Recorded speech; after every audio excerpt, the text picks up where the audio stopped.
الحمد لله رب العالمين. نحمد الله سبحانه وتعالى ونستعينه ونؤمن به ونتوكل عليه، ونعوذ بالله من شرور أنفسنا ومن سيئات أعمالنا. من يهده الله فلا مضل له ومن يضلله فلا هادي له، وأشهد أن لا إله إلا الله وحده لا شريك له، وأشهد أن محمدا عبده ورسوله أرسله بالهدى ودين الحق ليظهره على الدين كله ولو كره المشركون. اللهم صل على محمد وعلى آل محمد كما صليت على إبراهيم وعلى آل إبراهيم، وبارك على محمد وعلى آل محمد كما باركت على إبراهيم وعلى آل إبراهيم في العالمين إنك حميد مجيد. أما بعد، فإن خير الكلام كلام الله، وخير الهدي هدي النبي محمد صلى الله عليه وسلم، وشر الأمور محدثاتها، وكل محدثة بدعة، وكل بدعة ضلالة، وكل ضلالة في النار. أعاذني الله وإياكم من النار. ألا لا إيمان لمن لا أمانة له، ولا دين لمن لا عهد له. عباد الله، أوصيكم وإياي أولا بتقوى الله. أعوذ بالله من الشيطان الرجيم. بسم الله الرحمن الرحيم. يا أيها الذين آمنوا اتقوا الله حق تقاته ولا تموتن إلا وأنتم مسلمون. يا أيها الناس اتقوا ربكم الذي خلقكم من نفس واحدة وخلق منها زوجها وبث منهما رجالا كثيرا ونساء، واتقوا الله الذي تساءلون به والأرحام، إن الله كان عليكم رقيبا. يا أيها الذين آمنوا اتقوا الله وقولوا قولا سديدا يصلح لكم أعمالكم ويغفر لكم ذنوبكم، ومن يطع الله ورسوله فقد فاز فوزا عظيما.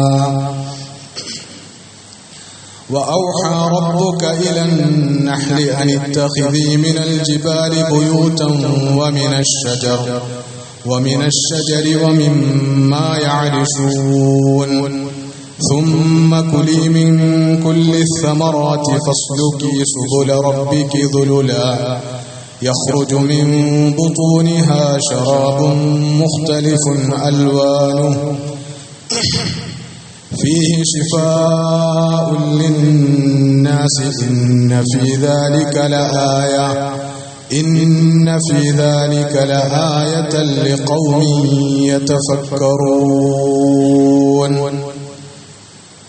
ബഹുമാന്യരായ സത്യവിശ്വാസികളെ, വിശ്വാസിനികളെ, പ്രപഞ്ചനാഥനായ അല്ലാഹുവിന്റെ വിധിവിലക്കുകൾ ജീവിതത്തിൽ പരമാവധി പാലിച്ച് ജീവിക്കുന്നതിലൂടെ മാത്രമാണ് മനുഷ്യർക്ക് അവരുടെ ഇഹപര ജീവിതങ്ങളിൽ യഥാർത്ഥ വിജയവും സന്തോഷവും നേടിയെടുക്കാൻ കഴിയുക എന്ന് മനസ്സിലാക്കി അല്ലാഹുവിനെ അനുസരിച്ചും അവന് വിധേയപ്പെട്ടും അവന് ജീവിതം സമർപ്പിച്ചും തഖ്വയോടെ ജീവിക്കണമെന്ന് ആദ്യമായി വസിയ്യത്ത് ചെയ്യുകയാണ്, ഉപദേശിക്കുകയാണ്.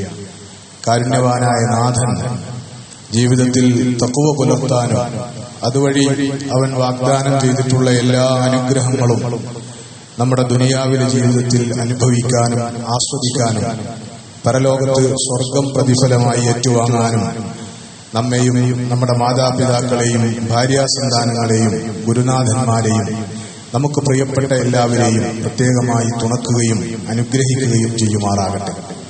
ജീവിതത്തിന്റെ വിവിധങ്ങളായ ആവശ്യങ്ങളുമായി ബന്ധപ്പെട്ട് കാരുണ്യവാനായ നാഥനോട് നമ്മൾ നിരന്തരമായി നടത്തിക്കൊണ്ടിരിക്കുന്ന പ്രാർത്ഥനകൾ അല്ലാഹു കബൂൽ ചെയ്ത് അനുഗ്രഹിക്കുമാറാകട്ടെ. മനുഷ്യ വിരുദ്ധമായ ദൈവനിഷേധപരമായ ആശയങ്ങളും ചിന്തകളും എങ്ങനെയാണ് നമ്മുടെ ജീവിത സങ്കല്പത്തെയും നമ്മുടെ കുടുംബഘടനയെയുമൊക്കെ അറ്റാക്ക് ചെയ്യുകയും അട്ടിമറിക്കുകയും ചെയ്യുന്നത് എന്നതിനെക്കുറിച്ചും അത്തരം അപകടകരമായ ഒരു സാഹചര്യത്തിൽ എങ്ങനെയാണ് ജീവിതത്തെക്കുറിച്ചും കുടുംബത്തെക്കുറിച്ചുമൊക്കെയുള്ള യഥാർത്ഥ സങ്കല്പങ്ങളിലേക്ക് ഇസ്ലാമിന്റെ പ്രമാണങ്ങൾ, വിശുദ്ധ ഖുർആനും തിരുസുന്നത്തുമൊക്കെ മുന്നോട്ട് വെക്കുന്ന രീതിയിൽ മടങ്ങിപ്പോകേണ്ടത്, തിരിച്ചു നടക്കേണ്ടത് എന്നതിന്റെ പ്രാധാന്യത്തെക്കുറിച്ചും ഒക്കെയാണ് കഴിഞ്ഞ 2 ഖുതുബകളിലായിട്ട് നമ്മൾ ചർച്ച ചെയ്തിട്ടുള്ളത്. നമ്മുടെ സങ്കല്പങ്ങൾ അട്ടിമറിക്കപ്പെടുക എന്നത് വളരെ അപകടകരമാണ്. അതുകൊണ്ട് വിശുദ്ധ ഖുർആനിന്റെയും തിരുസുന്നത്തിന്റെയും അടിസ്ഥാനത്തിൽ നമ്മൾ ഏറ്റവും വെല്ലുവിളി അഭിമുഖീകരിക്കുന്ന കുടുംബജീവിതവുമായി ബന്ധപ്പെട്ട സങ്കല്പങ്ങളെ മനസ്സിലാക്കിയെടുക്കുന്നതിന്റെ ഭാഗമായുള്ള ചില കാര്യങ്ങളാണ് കഴിഞ്ഞ ഖുതുബയിൽ സൂചിപ്പിച്ചിട്ടുള്ളത്. അതിന്റെ തന്നെ തുടർച്ചയിൽ വളരെ പ്രധാനപ്പെട്ട ചില കാര്യങ്ങളിലേക്ക് സൂചനകൾ നൽകുവാനാണ് ഇന്നത്തെ ഒരു ഖുതുബയിൽ ഉദ്ദേശിച്ചിട്ടുള്ളത്. കുടുംബം എന്ന് പറയുന്നത് യഥാർത്ഥത്തിൽ അതൊരു അഭൗതികമായ കാര്യമാണ്. അതിൽ ഭൗതികമായ ഘടകങ്ങൾ ഉണ്ടെങ്കിലും കുടുംബം എന്ന് പറഞ്ഞിട്ട് ഭൗതികമായ ഒരു കാര്യത്തെ നമുക്ക് ചൂണ്ടിക്കാണിക്കാൻ കഴിയില്ല. അങ്ങനെ നമ്മൾ ചൂണ്ടിക്കാണിച്ചാൽ അത് കുറെ വ്യക്തികൾ ഇങ്ങനെ ചേർന്ന് നിൽക്കുന്നു എന്നത് മാത്രമായിരിക്കും ഉണ്ടാവുക. അപ്പോ ആ വ്യക്തികൾക്കല്ല കുടുംബം എന്ന് പറയുന്നത് നമ്മൾ ചൂണ്ടിക്കാണിക്കുന്ന മാതാവ്, പിതാവ്, അല്ലെങ്കിൽ ഭാര്യ, ഭർത്താവ്, മക്കൾ, സഹോദരങ്ങൾ, ഇങ്ങനെ തുടങ്ങി കുറെ വ്യക്തികൾ അവർക്ക് പരസ്പരം അവർക്കിടയിൽ ഉണ്ടാകുന്ന ബന്ധത്തെയാണ് യഥാർത്ഥത്തിൽ നമ്മൾ കുടുംബം എന്ന് പറയുന്നത്. ബന്ധങ്ങൾ എന്ന് പറയുന്നത് അത് കൂടിച്ചേർന്ന് നിൽക്കുമ്പോൾ മാത്രമാണ് അതിന് ബന്ധം എന്ന് പറയുക. അത് മുറിഞ്ഞുപോയാൽ പിന്നെ അതിന് ബന്ധം എന്ന് പറയുക തന്നെ ഇല്ല. അപ്പൊ ഈ ബന്ധം ആണ് കുടുംബത്തെ ചേർത്ത് നിർത്തുന്നത്, അല്ലെങ്കിൽ കുടുംബത്തെ കുടുംബമാക്കുന്നത്. ബന്ധങ്ങളെ ചേർത്ത് നിർത്താൻ അനിവാര്യമായ ഘടകങ്ങൾ നമുക്കറിയാവുന്നതുപോലെ സ്നേഹം, അനുകമ്പ, പരസ്പരമുള്ള ആദരവ്, വാത്സല്യം, ബഹുമാനം, ഇഷ്ടം, സ്നേഹം തുടങ്ങിയിട്ടുള്ള വൈകാരികമായ ഘടകങ്ങളാണ്. അതേസമയത്ത് വെറുപ്പ്, വിദ്വേഷം, ശത്രുത, പുച്ഛം, പരസ്പരമുള്ള അവഗണന, വെറുപ്പ്, ഇങ്ങനെയുള്ള കാര്യങ്ങളൊക്കെയും ബന്ധങ്ങളെ മുറിച്ചു കളയുന്നതും അകറ്റിക്കളയുന്നതുമായ കാര്യങ്ങളാണ്. അപ്പൊ പരമാവധി സ്നേഹവും അതുപോലെ തന്നെ അനുകമ്പയും പരസ്പര ബഹുമാനവും ഇഷ്ടവും ഇതൊക്കെയാണ് കുടുംബം എന്ന് പറയുമ്പോൾ അതിനകത്ത് വർക്ക് ചെയ്യേണ്ടത് എന്ന കാര്യം പലപ്പോഴും നമ്മൾ മറന്നുപോകും. നമുക്കിടയിൽ ബന്ധങ്ങൾ എന്ന് പറയുമ്പോൾ അങ്ങനെ സ്നേഹത്തിന്റെയും അനുകമ്പയുടെയും പരസ്പരമുള്ള ആദരവിന്റെയും ബഹുമാനത്തിന്റെയും ചേർന്ന് നിൽക്കലിന്റെയും ഒക്കെ കാര്യങ്ങളാണ്, അല്ലെങ്കിൽ അതാണ് അതിന്റെ അടിസ്ഥാനം എന്ന കാര്യം നമ്മൾ വിസ്മരിച്ചു പോകുന്നുണ്ട്. നമ്മുടെ സംസാരങ്ങളിൽ പലപ്പോഴും ബന്ധങ്ങളുമായി ബന്ധപ്പെട്ടുള്ള സംസാരങ്ങളിൽ വെറുപ്പിന്റെയോ പുച്ഛത്തിന്റെയോ അവഗണനയുടേതോ ഒക്കെയായ ഘടകങ്ങളാണ് മുന്തി നിൽക്കുന്നത് എന്ന് നമുക്ക് കാണാൻ പറ്റുന്നതാണ്. അതൊരു പക്ഷേ നമ്മൾ അതങ്ങനെ ശീലമാക്കിയത് കൊണ്ടാവാം. ഇപ്പോ നമ്മളെ ഏറ്റവും സ്വാധീനിക്കുന്ന സോഷ്യൽ മീഡിയകളിൽ കാണുന്ന റീലുകൾ എടുത്ത് പരിശോധിച്ചു നോക്കിയാൽ, അതിൽ വരുന്ന വീഡിയോകൾ, മെസ്സേജുകൾ ഒക്കെ എടുത്ത് പരിശോധിച്ചു നോക്കിയാൽ അതിൽ കുടുംബത്തെക്കുറിച്ചുള്ള പരാമർശങ്ങളിൽ മുന്തി നിൽക്കുന്ന ഒരു കാര്യം എന്ന് പറയുന്നത്, കുടുംബം എന്ന് പറയുന്നത് ഇങ്ങനെ പരസ്പരം പുച്ഛത്തിന്റെയും അവഗണനയുടെയും ഒരു സ്ഥലമാണ് എന്ന് തോന്നിപ്പിക്കും വിധമാണ്. ബിഫോർ മാരിയേജ്, ആഫ്റ്റർ മാരിയേജ് എന്നൊക്കെ പറഞ്ഞിട്ട് ചില വീഡിയോകൾ വളരെ വൈറലാകുന്ന, വലിയ വ്യൂവേഴ്സിനെ കിട്ടുന്ന വീഡിയോകളൊക്കെ നമ്മൾ സോഷ്യൽ മീഡിയയിൽ കാണും. അപ്പോ ബിഫോർ മാരിയേജ് ആകുമ്പോൾ വളരെ സ്നേഹവും അതുപോലെ തന്നെ പരസ്പരമുള്ള ബഹുമാനവും ഒക്കെ വഴിഞ്ഞൊഴുകുന്നതും, ആഫ്റ്റർ മാരിയേജ് ആകുമ്പോൾ വിവാഹത്തിന് ശേഷമുള്ള ബന്ധമാകുമ്പോൾ അത് പരസ്പരം അടിപിടിയുടേതും വെറുപ്പിന്റെയും വിദ്വേഷത്തിന്റേതുമായി മാറുകയും ചെയ്യുന്ന, അങ്ങനെ ചിത്രീകരിക്കുന്ന വീഡിയോകൾക്ക് നമുക്കിടയിൽ അതിന് വൈറലാകാൻ കഴിയുന്നു. അത് നമ്മളെ തൃപ്തിപ്പെടുത്തുന്നു. നമ്മുടെ ഒരു ട്രെൻഡിങ്ങിൽ അത് ടോപ്പ് ലെവലിൽ കയറി വരുന്നു എന്നത് ഒരു യാഥാർത്ഥ്യമാണ്. അത് അവിടെ മാത്രമല്ല, സോഷ്യൽ മീഡിയ ഉപയോഗിക്കുന്നവരുടെ കാര്യത്തിൽ മാത്രമല്ല, സാധാരണ മുതിർന്നവരും അല്ലാത്തവരുമായ എല്ലാവരുടെയും എല്ലാതരം പെരുമാറ്റങ്ങളിലും അത് പ്രകടമാണ്.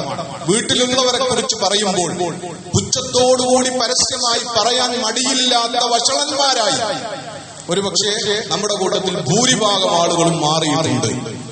നമ്മൾ വീട്ടിൽ നിന്ന് ഭാര്യയുടെ ഒരു ഫോൺ കോൾ 4 ആളുകളുടെ മുമ്പിൽ നിൽക്കുന്നതിനിടയിൽ വന്നാൽ നമ്മൾ അതിനോട് റെസ്പോണ്ട് ചെയ്യുന്നതും അതിനോട് പ്രതികരിക്കുന്നതും എങ്ങനെയാണ് പൊതുവായി എന്നാലോചിച്ചാൽ നമ്മൾ അകപ്പെട്ടിരിക്കുന്ന വഷളത്തരത്തിന്റെ ആഴം നമുക്ക് മനസ്സിലാകും. ഓള് വിളിക്കുന്നുണ്ട്, ഒരടങ്ങേറ്, ഇങ്ങനെയൊക്കെ പറഞ്ഞുകൊണ്ട്, ഇങ്ങനെയുള്ളൊക്കെ കമന്റ് പാസ്സാക്കിക്കൊണ്ട് എന്തുകൊണ്ടോ നമുക്കൊരു പക്ഷേ നമ്മുടെ ഭാര്യമാരെ അല്ലെങ്കിൽ വീട്ടിൽ നിന്ന് വിളിക്കുന്നവരെ പ്രിയമല്ലാത്തത് കൊണ്ടായിരിക്കുകയില്ല. ഒരു പൊതുധാരണയിൽ ഞാനൊരു പുരുഷനായിരിക്കുമ്പോൾ മറ്റുള്ളവർക്കിടയിൽ ഭാര്യയോടുള്ള എന്റെ ഒരു സമീപനം എന്തോ കാരണവശാൽ അതൊരു സ്നേഹത്തിന്റെയും ബഹുമാനത്തിന്റേതുമായാൽ എന്റെ ആണത്വം കുറഞ്ഞു പോകുന്നതായി മറ്റുള്ളവർ വിലയിരുത്തുമോ എന്ന ഒരു മൂഢധാരണ ഈ സമൂഹത്തിന്റെ മാമൂലുകൾ കാരണമായി, തെറ്റായ ആചാരങ്ങൾ കാരണമായി, സങ്കല്പങ്ങൾ കാരണമായി നമുക്കിടയിൽ ഉണ്ടായിട്ടുണ്ട്. നമ്മുടെ കൂട്ടത്തിൽ മറ്റുള്ളവർക്ക് മുമ്പിൽ, അത് ഏറ്റവും ക്ലോസ് ഫ്രണ്ട്സിനിടയിലാണെങ്കിൽ പോലും മറ്റുള്ളവർക്ക് മുമ്പിൽ ഭാര്യയെ അല്ലെങ്കിൽ വീട്ടുകാരെ ഇകഴ്ത്തി സംസാരിക്കാത്തവർ എത്ര ആളുകളുണ്ട് എന്ന് കണക്കെടുത്താൽ അതിന് കിട്ടുന്ന മറുപടി വളരെ പരിതാപകരമായിരിക്കും എന്നാണ് ഞാൻ എന്റെ അനുഭവങ്ങളിൽ നിന്ന് വിശ്വസിക്കുന്നത്. എന്തിനാണ് വീട്ടിലുള്ളവരെ, അവരോട് നമുക്ക് ചില കാര്യങ്ങളിൽ വിയോജിപ്പുകൾ, ചില അനിഷ്ടങ്ങൾ ഇതുണ്ടാകും എന്നുള്ളത് ശരിയാണ്. പക്ഷേ നമ്മൾ അങ്ങനെ കുടുംബത്തെയും കുടുംബത്തിലുള്ളവരെയും, കുടുംബം എന്ന് പറഞ്ഞാൽ ഒരു ചൊറയാണ് എന്ന് തോന്നിപ്പിക്കും വിധം നമ്മൾ അവതരിപ്പിച്ചതിന്റെ കൂടി റിസൾട്ടാണ് പുതിയ കാല തലമുറയിൽ വിവാഹത്തോടുണ്ടാകുന്ന ആഭിമുഖ്യ കുറവിന്റെ കാരണങ്ങളിലൊന്ന് എന്ന് പറയണം. ലിബറലിസത്തെ ഒരു ഭാഗത്ത് പഴിചാരുകയും കുറ്റപ്പെടുത്തുകയും ചെയ്യുമ്പോൾ അതങ്ങനെ മറ്റാരോ ഉണ്ടാക്കിയ ഒരാശയം കാരണമായിട്ട് മാത്രമല്ല, നമ്മൾ നമ്മുടെ കുടുംബത്തോട് എടുക്കേണ്ടുന്ന ശരിയായ ഇസ്ലാമിക സമീപനത്തിനപ്പുറത്ത് നമ്മൾ സ്വീകരിച്ചു വന്നിട്ടുള്ള നാട്ടാചാരങ്ങളുടെ പേരിൽ, ഇസ്ലാമികമായി ഒരടിസ്ഥാനവുമില്ലാത്ത സങ്കല്പങ്ങളുടെ പേരിൽ നമ്മൾ സ്വീകരിച്ചു വന്നിട്ടുള്ള നിലപാടുകൾ ഈ ഒരു വളർന്നു വരുന്ന തലമുറയിൽ ആൺകുട്ടികളിലായാലും പെൺകുട്ടികളിലായാലും കുടുംബമെന്ന് പറഞ്ഞാൽ ഒരു വല്ലാത്ത കെണിയാണ്, അതൊരു ചൊറയാണ് എന്ന് തോന്നിപ്പിക്കുന്ന സാഹചര്യങ്ങൾ സൃഷ്ടിച്ചിട്ടുണ്ട്. അതുകൊണ്ട് മനുഷ്യവംശത്തിന്റെ നിലനിൽപ്പിന്റെ ആധാരമായി നിശ്ചയിക്കപ്പെട്ടിട്ടുള്ള കുടുംബത്തെ തകർക്കുന്നതിൽ നമ്മളും ലിബറലിസത്തെ പോലെ അല്ലെങ്കിൽ അനിസ്ലാമികമായ ആശയങ്ങളെ പോലെ ചെറുതല്ലാത്ത പങ്ക് നമ്മളും വഹിക്കുന്നുണ്ട് എന്ന തിരിച്ചറിവ് നമുക്കുണ്ടാകണം. സമൂലമായ ഒരു വിപ്ലവത്തിന്, സമൂലമായ ഒരു മാറ്റത്തിന് ഈ മേഖലയിൽ മുസ്ലിം സമുദായം തയ്യാറായേ പറ്റൂ. നിലനിൽക്കുന്ന ആചാരങ്ങളെ മറികടന്ന്, നാട്ടുനടപ്പുകളെ മറികടന്ന് കുടുംബം എന്ന് പറഞ്ഞാൽ അവിടെ തളിരിട്ട് നിൽക്കേണ്ടത് സ്നേഹത്തിന്റെയും പരസ്പര ബഹുമാനത്തിന്റെയും ആദരവിന്റെയും ഒക്കെ ഘടകങ്ങളാണ്, വികാരങ്ങളാണ് എന്ന് മനസ്സിലാക്കാനും അത് പെരുമാറ്റത്തിൽ പ്രകടമാക്കാനും നമുക്ക് നിർബന്ധ ബാധ്യതയുണ്ട്. ആ ബാധ്യത നമ്മൾ നിർവഹിച്ചേ പറ്റൂ. ഇല്ലെങ്കിൽ ഈ കാലത്തെ കുരുതി കൊടുത്തതിന്റെ പേരിൽ, ഈ കാലത്തെ നശിപ്പിച്ചതിന്റെ പേരിൽ, ഈ കാലത്തെ അതിന്റെ മൂല്യസങ്കല്പങ്ങളിൽ അട്ടിപറിച്ച പാപഭാരത്തിൽ നമ്മളും പങ്കുവഹിക്കേണ്ടി വരും എന്ന കാര്യം വളരെ ഗൗരവത്തിൽ ഈ സന്ദർഭത്തിൽ ഓർമ്മപ്പെടുത്തുകയാണ്. നമുക്ക് തെറ്റായ കുറെ സങ്കല്പങ്ങൾ രൂപപ്പെട്ടു വന്നിട്ടുണ്ട്.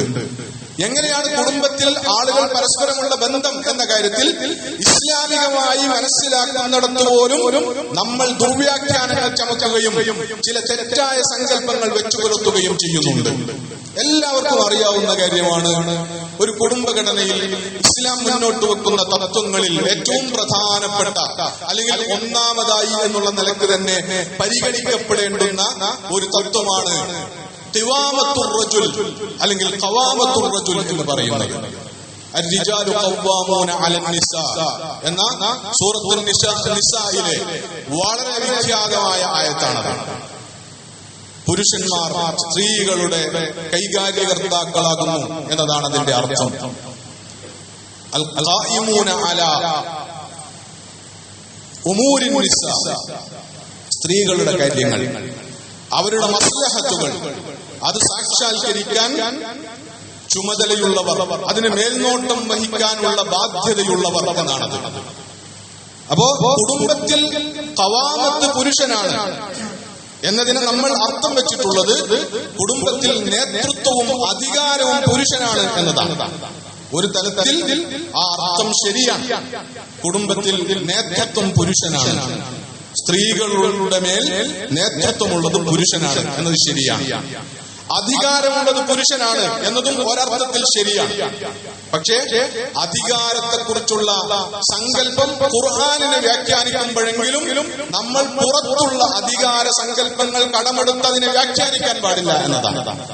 ഇസ്ലാമിന് പുറത്ത് അധികാരം എന്ന് പറയുന്നത് ഒരു പ്രിവിലേജാണ്, ഒരാൾക്ക് കിട്ടുന്ന ഒരു പ്രിവിലേജാണ്. ഇസ്ലാമിൽ അത് അങ്ങനെയല്ല.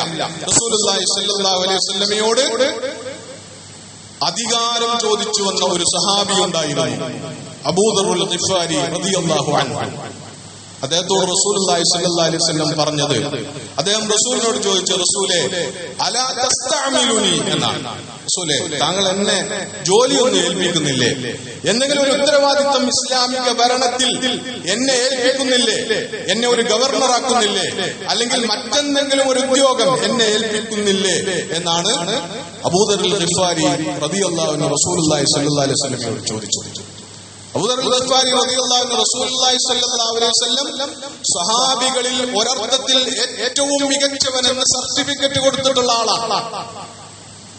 അപാരമായ ധൈര്യം തന്റെ ഇസ്ലാം ആശ്ലേഷണ സന്ദർഭത്തിൽ പ്രകടിപ്പിച്ചിട്ടുള്ള വ്യക്തിയാണ് അബൂദറുൽ ഗിഫാരി റളിയല്ലാഹു അൻഹു. റസൂലുള്ളാഹി സ്വല്ലല്ലാഹു അലൈഹി വസല്ലം വിലക്കിയിട്ട് പോലും കഅബയിൽ പോയി ഖുറൈശികളുടെ നടുവിൽ കയറി നിന്ന്, ഞാനിതാ ഇസ്ലാം പ്രഖ്യാപിച്ചിരിക്കുന്നു, അല്ലാഹു അല്ലാതെ വേറെ ഇലാഹില്ല, മുഹമ്മദ് സ്വല്ലല്ലാഹു അലൈഹി വസല്ലം അല്ലാഹുവിന്റെ പ്രവാചകനാണ് എന്ന് പ്രഖ്യാപിക്കാൻ ധൈര്യം കാണിച്ചയാളാണ്. അതിന്റെ പേരിൽ ഖുറൈശികൾ വളഞ്ഞിട്ട് ആക്രമിച്ചപ്പോൾ ആ ആക്രമണത്തെ നേരിട്ടയാളാണ് അബൂദറുൽ ഗിഫാരി റളിയല്ലാഹു അൻഹു. പക്ഷെ അദ്ദേഹം കാലം കഴിഞ്ഞതിന് ശേഷം ഇസ്ലാമിക ഭരണം മദീനയിൽ റസൂലിന്റെ നേതൃത്വത്തിൽ നിലവിൽ വന്നതിന് ശേഷം പലരെയും റസൂല് പല ഉത്തരവാദിത്തങ്ങളും ഏൽപ്പിക്കുമ്പോൾ ഒന്ന് ചോദിച്ചതാണ്.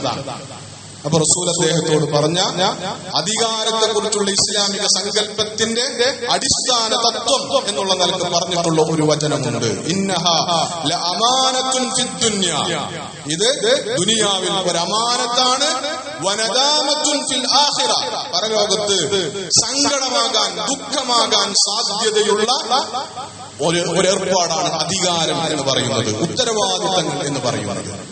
അതിനെ അങ്ങനെയല്ലാതെ വായിക്കുന്നു എന്ന പ്രശ്നം മുസ്ലിം സമുദായത്തിനകത്തെ പുരുഷന്മാർക്ക് സംഭവിച്ചതുകൊണ്ട് കുടുംബം ഇമ്പമില്ലാത്ത ഒരു ഇടമായി മാറിയിട്ടുണ്ട് എന്നതൊരു യാഥാർത്ഥ്യമാണ്. അത് കണ്ടിട്ടാണ് കുടുംബത്തിൽ, തന്റെ കുടുംബത്തിൽ, താൻ അനുഭവിക്കുന്ന കുടുംബത്തിൽ സംഗതികൾ അത്ര വെടിപ്പല്ല എന്ന് കരുതുന്നത് കൊണ്ടാണ് പുതുകിയകാല തലമുറയിൽ വിവാഹത്തോട്, കുടുംബബന്ധത്തോട്, ദാമ്പത്യത്തോട് ഒക്കെ വിമുഖതയുണ്ടാവുകയോ അതിൽ നിന്ന് ഒരൽപ്പം പിറകോട്ടടിച്ചു നിൽക്കുവാൻ അവരെ പ്രേരിപ്പിക്കുന്ന ഘടകമോ അതാണ് എന്നുള്ളതൊരു യാഥാർത്ഥ്യമാണ്.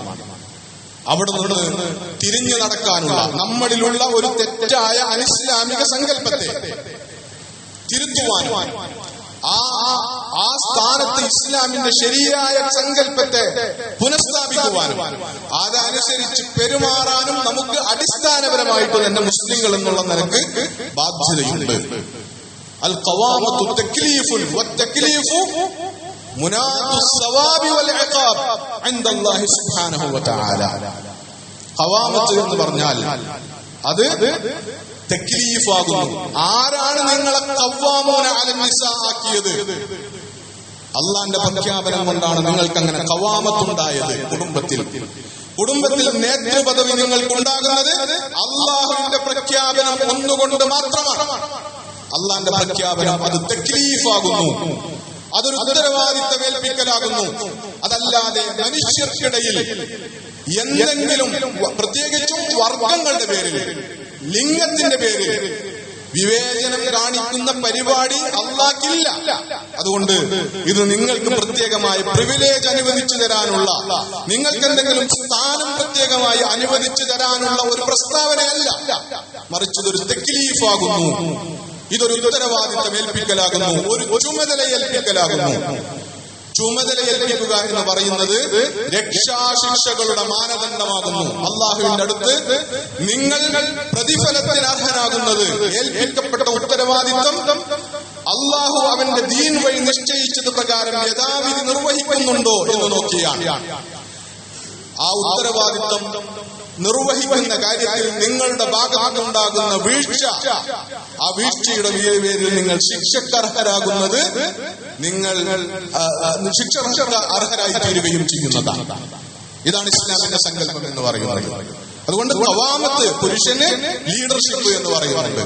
അതിന്റെ തന്നെ വ്യാഖ്യാനം എന്ന നിലക്ക് റസൂലുള്ളാഹി സ്വല്ലല്ലാഹു അലൈഹി വസല്ലമയുടെ വളരെ പ്രസിദ്ധമായ ഒരു ഹദീസുമുണ്ട്. കുല്ലുക്കും റാഇൻ വകുല്ലുക്കും മസ്ഊലുൻ അൻ റഇയതിഹി എന്നതാണ് അതിന്റെ പൊതു പ്രസ്താവന. നിങ്ങളെല്ലാവരും ഇടയരാണ്, നിങ്ങളെല്ലാവരും നേതാക്കളാണ്, നിങ്ങൾക്ക് കീഴിൽ അതുകൊണ്ട് തന്നെ പ്രജകളുണ്ട്, നിങ്ങൾ നയിക്കേണ്ടുന്ന നിങ്ങളുടെ അനുയായികൾ എന്ന് വിശേഷിപ്പിക്കാവുന്നവർ നിങ്ങൾക്ക് കീഴിലുണ്ട്. ആ പ്രജകളുടെ കാര്യത്തിൽ നിങ്ങളെല്ലാവരും അള്ളാഹുവിന്റെ മുമ്പിൽ റെസ്പോൺസിബിലിറ്റി ഉള്ളവരാണ്, ഉത്തരവാദിത്തമുള്ളവരാണ്, ചോദ്യം ചെയ്യപ്പെടുന്നവരാണ് എന്നാണ് റസൂലുള്ളാഹി സ്വല്ലല്ലാഹു അലൈഹി വസല്ലം പറഞ്ഞിട്ടുള്ളത്.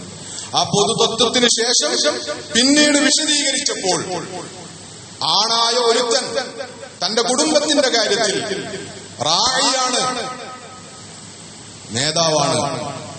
അതുകൊണ്ട് തന്റെ കുടുംബത്തിലുള്ളവരുടെ കാര്യത്തിൽ അവൻ അള്ളാഹുവിന്റെ മുമ്പിൽ ക്വസ്റ്റ്യൻ ചെയ്യപ്പെടുന്നതാണ്, ചോദ്യം ചെയ്യപ്പെടുന്നതാണ്. എന്നിട്ട് സവിശേഷമായി വൽ മർഅതു റായിയത്തുൻ, സ്ത്രീയും അതുപോലെ റായിയത്താണ്, നേതാവാണ്. എന്തിന്റെ കാര്യത്തിൽ? റായിയത്തുൻ വഹിയ മസ്ഊലത്തുൻ അൻ ബൈതി സൗജിഹാ, അവളുടെ ഭർത്താവിന്റെ വീട്ടിൽ ഗൃഹഭരണം നടത്തുന്നവൾ സ്ത്രീയാണ്. ആ ഗൃഹഭരണത്തിന്റെ കാര്യത്തിൽ പുരുഷൻ അവൻ തന്റെ ഖവാമത്തിന്റെ കാര്യത്തിൽ ചോദ്യം ചെയ്യപ്പെടുന്നത് പോലെ സ്ത്രീയും ചോദ്യം ചെയ്യപ്പെടുമെന്ന് പറഞ്ഞിട്ടുണ്ട്. അപ്പൊ ഇത് നിരുപാധികമായ ഏകപക്ഷീയമായ ഒരു അധികാരം കൊടുക്കലോ ഒരു നേതൃത്വം കൊടുക്കലോ ചെയ്യുന്ന പരിപാടിയല്ല അടിസ്ഥാനപരമായിട്ട് കുടുംബം എന്ന് പറയുന്നത്. അങ്ങനെ സങ്കല്പങ്ങൾ അട്ടിമറിക്കപ്പെട്ടിട്ടുണ്ട്. ഒരു പുരുഷന്റെ കൂടെ ഒരു നിക്കാഹിലൂടെ കടന്നു വരുന്ന പെണ്ണ് അയാളുടെ ജീവിത പങ്കാളിയാണ്, സൗജാണ്, ശരീകുൽ ഹയാത്താണ്, ജീവിത പങ്കാളിയാണ്, ഇണയാണ്. പരസ്പരം അങ്ങോട്ടും ഇങ്ങോട്ടും ജീവിത പങ്കാളികളാവുക, ഇണകളാവുക എന്നതാണ് ഇസ്ലാമിന്റെ സങ്കല്പം. അങ്ങനെയാകുമ്പോൾ അത് അവിടെ ഒരാൾക്കും ഏകപക്ഷീയമായി മറ്റൊരാളുടെ മേൽ പുലർത്തുന്ന ഒരു അധികാര ഘടന, ഒരു അധികാരത്തിന്റെ സ്വഭാവം അവിടെ ഉണ്ടാവുകയില്ല. അതുകൊണ്ട് പുരുഷന്മാർ വളരെ സൂക്ഷിച്ച് കൈകാര്യം ചെയ്യേണ്ടുന്ന ഒരു ഉത്തരവാദിത്വത്തിന്റെ പേര് മാത്രമാണ് കുടുംബത്തിലുള്ള അവർക്കുള്ള ഉത്തരവാദിത്വം, ഖവാമത്തിന്റെ ഉത്തരവാദിത്വം എന്ന് പറയുന്നത്.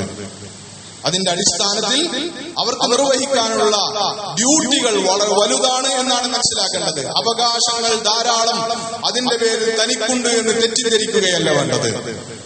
അതുകൊണ്ട് അറിഞ്ഞു പെരുമാറണം. സങ്കല്പങ്ങൾ നമ്മൾ മാറ്റിപ്പണയണം. അതിന്റെ അടിസ്ഥാനത്തിൽ പെരുമാറണം. സങ്കല്പങ്ങൾ മാറിയാൽ മാത്രം പോരാ, കാര്യങ്ങൾ മനസ്സിലാക്കിയാൽ മാത്രം പോരാ.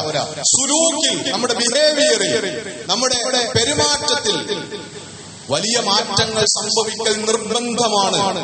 ഏതോ ഒരർത്ഥത്തിൽ തെറ്റായ സ്വഭാവത്തിൽ അനീതിപൂർവമായി നമ്മുടെ കുടുംബത്തിലുള്ള ആർക്കെങ്കിലുമെതിരെ വല്ല അധികാര പ്രയോഗവും നടത്തുന്ന വിധത്തിലുള്ള പെരുമാറ്റങ്ങൾ നമ്മുടെ ഭാഗത്തുണ്ടാകുന്നുവെങ്കിൽ, കുടുംബത്തിലുള്ള ആരോടെങ്കിലുമുള്ള ഏതെങ്കിലും അർത്ഥത്തിലുള്ള അനിഷ്ടവും അല്ലെങ്കിൽ താൽക്കാലികമായ വെറുപ്പ്, ഇതൊക്കെ മറ്റുള്ളവർക്ക് മുമ്പിൽ പ്രകടിപ്പിക്കുന്ന സ്വഭാവം നമുക്കുണ്ടെങ്കിൽ അത് അനിസ്ലാമികമാണ് എന്ന കാര്യത്തിൽ സംശയമില്ലാത്ത കാര്യമാണ്.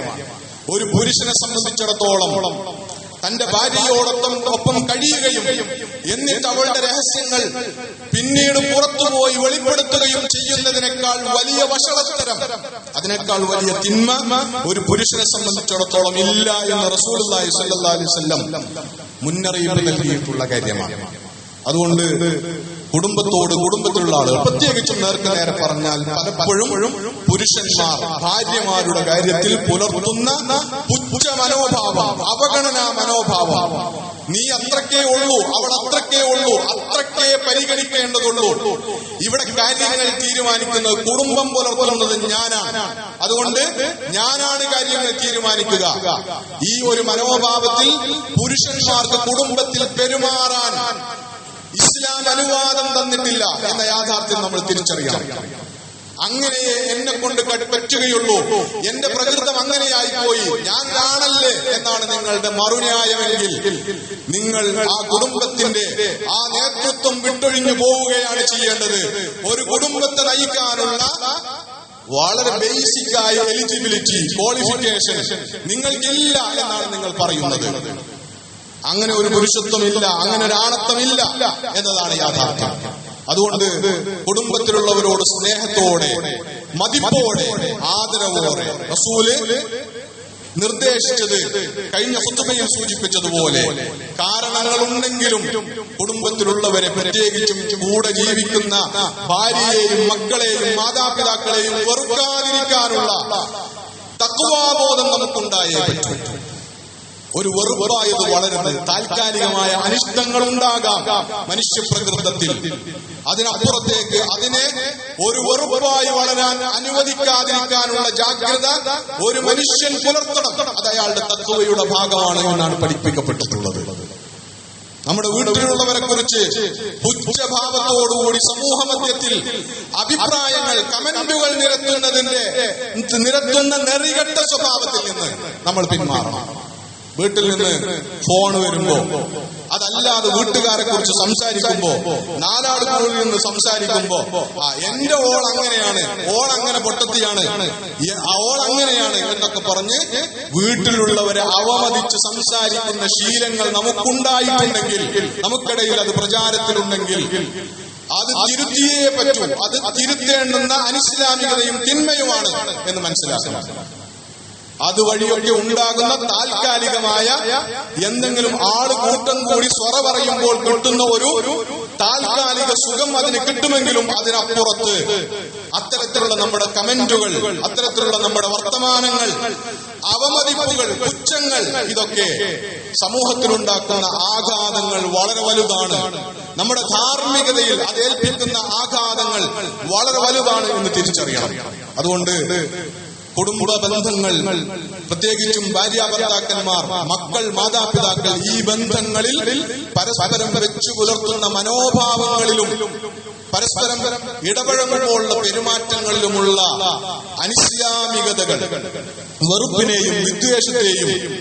അതേപോലെ തന്നെ അനാദരവിനെയും ഒക്കെ അടിസ്ഥാനപ്പെടുത്തിയിട്ടുള്ള അത്തരം പ്രവണതകൾ ഉപേക്ഷിക്കാനുള്ള ധൈര്യം നമ്മൾ കാണിക്കണം. ആ ധൈര്യം കാണിക്കാൻ നമുക്ക് സാധ്യമല്ലെങ്കിൽ നമ്മളിപ്പോൾ ചർച്ച ചെയ്തുകൊണ്ടിരിക്കുന്ന പ്രശ്നങ്ങളൊക്കെ പരിഹരിക്കപ്പെടാതെ അത് നമ്മുടെ കൂടി ഒരു തള്ളോടുകൂടി അത് നമ്മളെ വലിയ അപകടങ്ങളിലേക്ക് വളരെ പെട്ടെന്ന് കൊണ്ടുചെന്ന് തള്ളും എന്ന യാഥാർത്ഥ്യം തിരിച്ചറിയേണ്ടുന്ന സമയം അതിക്രമിച്ചിട്ടുണ്ട്. അല്ലാഹു അവന്റെ ദീനിന്റെ മാർഗനിർദ്ദേശങ്ങൾ സ്വീകരിക്കുവാൻ വിശുദ്ധ ഖുർആനിലൂടെ അവൻ മുന്നോട്ട് വെക്കുന്ന ജീവിതത്തെക്കുറിച്ചുള്ള സങ്കല്പങ്ങളെ നമ്മുടെ ബോധ്യങ്ങളാക്കി മാറ്റുവാൻ, ആ ബോധ്യങ്ങളുടെ ശരിയായ ബോധ്യങ്ങളുടെ അടിസ്ഥാനത്തിൽ നമ്മുടെ ജീവിതത്തിന്റെ നിഖില മേഖലകളിലുമുള്ള സൽപെരുമാറ്റത്തെ രൂപപ്പെടുത്താൻ നമ്മെ അനുഗ്രഹിക്കുമാറാകട്ടെ. ബാറക്കല്ലാഹു ലീ വലക്കും ഫിൽ ഖുർആനിൽ അളീം വനഫഅനി വഇയ്യാകും ബിമാ ഫീഹി മിനൽ ദിക്രി വൽ ആയാത്. أقول قولي هذا وأستغفر الله لي ولكم ولسائر المسلمين من كل ذنب فاستغفروه إنه هو الغفور الرحيم.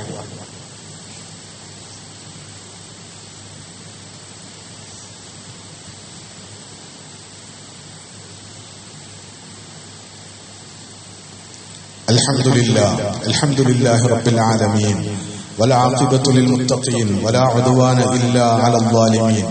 اللهم صل وسلم وبارك على محمد وعلى آله وصحبه أجمعين.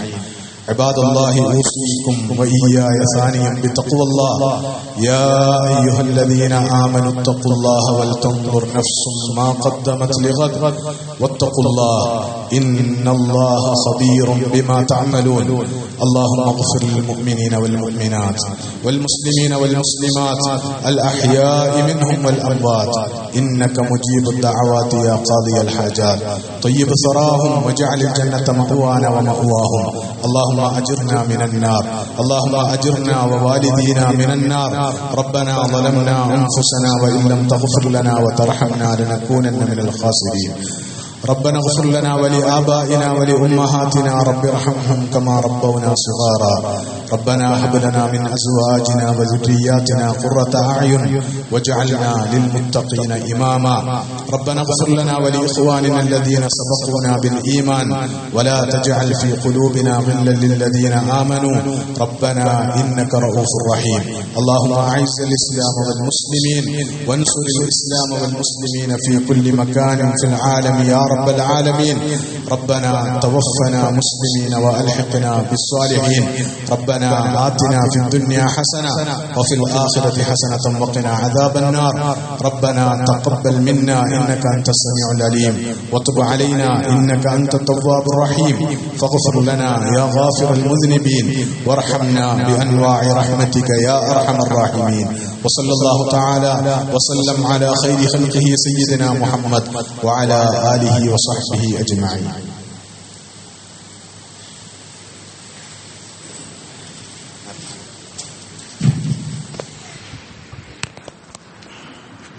الله أكبر الله أكبر.